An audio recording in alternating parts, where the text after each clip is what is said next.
সময় তো আমি আপনাদেরকে বলি প্রথম যুদ্ধের মধ্যে নবীজি বললেন এই যুদ্ধতে আমি যাইতে পারবো না, এই যুদ্ধের মধ্যে নেতৃত্ব দিব আমার পালক পুত্র যায়েদ ইবনে হারেসা রাদিয়াল্লাহু তাআলা আনহু।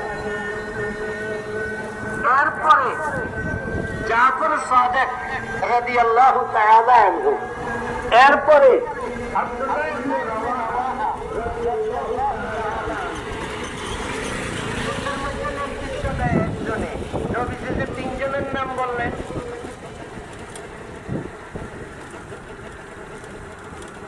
এটার একটা অর্থ আছে। অর্থাৎ প্রথম যার নাম বললেন উনি দুনিয়াতে থাকবেন না, শহীদ হয়ে যাবেন। দ্বিতীয় জন যার নাম বললেন উনিও শহীদ হয়ে যাবেন। তৃতীয় জন যার নাম বললেন উনিও শহীদ হয়ে যাবেন।